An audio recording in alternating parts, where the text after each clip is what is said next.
আচ্ছা, কখনো কি ভেবে দেখেছেন আজ সকালে হয়তো আমেরিকার কোনো বন্ধুর ছবিতে লাইক দিলেন, দুপুরে জাপানের কোনো কোম্পানির সাথে করলেন ভিডিও মিটিং, আর সন্ধ্যায় দেখছেন কোরিয়ান কোনো সিরিজ? এই সবকিছু কিভাবে সম্ভব হলো? চলেন আজ আমরা সেই জাদুর কাঠিটাকেই খুঁজে বের করি, যার নাম হলো বিশ্বগ্রাম বা গ্লোবাল ভিলেজ।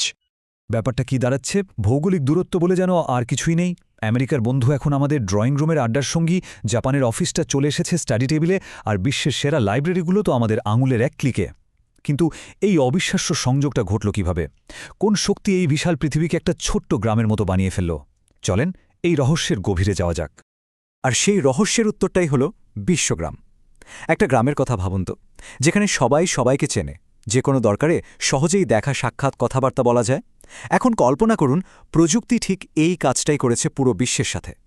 লেটেস্ট ইনফরমেশন আর কমিউনিকেশন টেকনোলজি দেশ মহাদেশের দেয়াল ভেঙে দিয়ে আমাদের সবাইকে যেন এক উঠোনে এনে দাঁড় করিয়েছে, যেখানে তথ্যের আদান প্রদান হয় চোখের পলকে। তো এই যে একটা বিশাল বিশ্বগ্রামের কথা আমরা বলছি, এটা আসলে কিসের উপর দাঁড়িয়ে আছে? এর ভিত্তিটা কি? যে কোনো বড় কাঠামোর মতোই এরও কিন্তু কিছু মূল স্তম্ভ আছে, আর সেই স্তম্ভগুলোর মধ্যে সবচেয়ে প্রথম আর সবচেয়ে গুরুত্বপূর্ণ হল যোগাযোগ। চলুন এই ভিত্তিটা দিয়েই আমাদের আলোচনা শুরু করা যাক। আচ্ছা, পুরো বিষয়টা সহজে বোঝার জন্য আমরা একটা মাইন্ড ম্যাপের সাহায্য নেব। এর ঠিক কেন্দ্রে থাকছে আমাদের মূল আইডিয়াটা, বিশ্বগ্রাম। আর এই কেন্দ্র থেকে যে প্রথম শাখাটা বেরিয়ে আসছে সেটাই হলো যোগাযোগ। কারণটা তো একদম পরিষ্কার, তাই না? যোগাযোগ ছাড়া যেমন একটা পাড়া চলতে পারে না, তেমনি এই গ্লোবাল ভিলেজও কিন্তু অচল হয়ে পড়বে। এখন প্রশ্ন হল, এই যোগাযোগের ইঞ্জিনটা কি?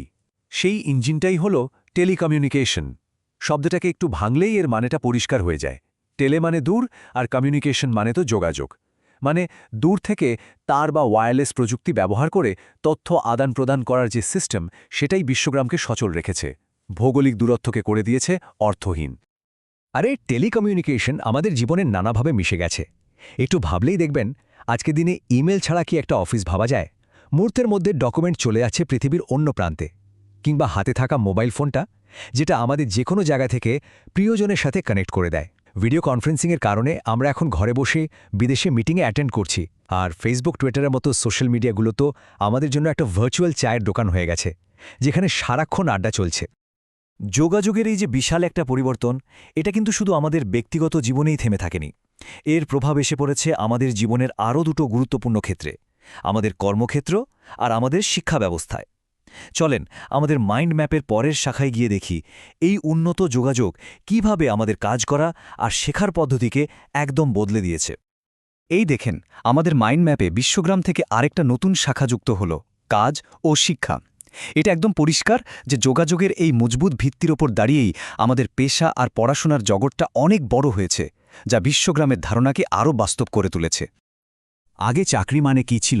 নিজের শহর বা খুব বেশি হলে নিজের দেশে। কিন্তু এখন সেই সীমানাটা আর নেই। ইন্টারনেট তৈরি করেছে একটা গ্লোবাল জব মার্কেট।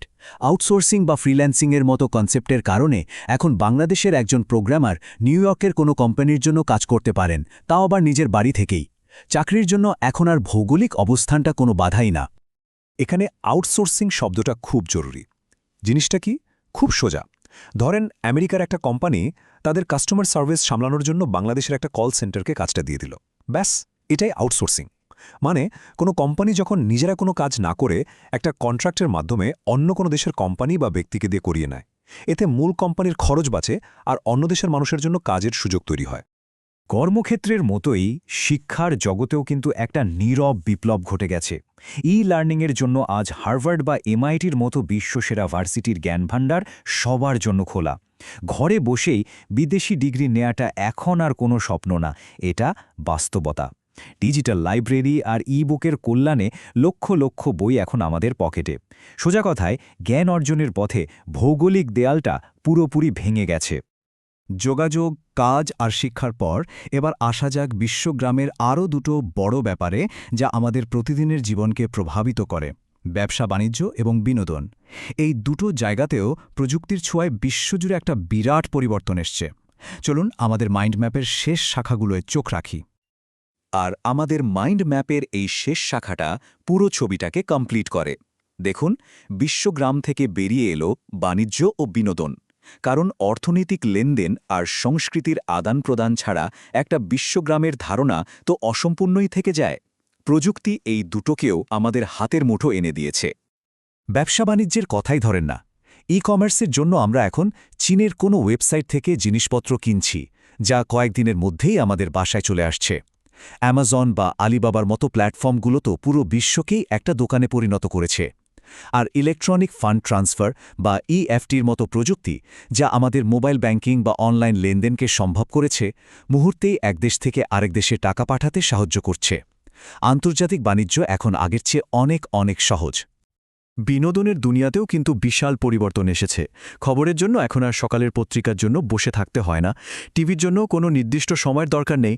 নেটফ্লিক্স বা স্পটিফাইয়ের মতো স্ট্রিমিং সার্ভিসগুলো তো আমাদের হাতে বিনোদনের রিমোটটাই ধরিয়ে দিয়েছে। শুধু তাই নয়, সোশ্যাল মিডিয়ার মাধ্যমে আমরা কোরিয়ার কে-পপ থেকে শুরু করে মেক্সিকোর ফেস্টিভ্যাল সবকিছুই জানতে পারছি, উপভোগ করছি।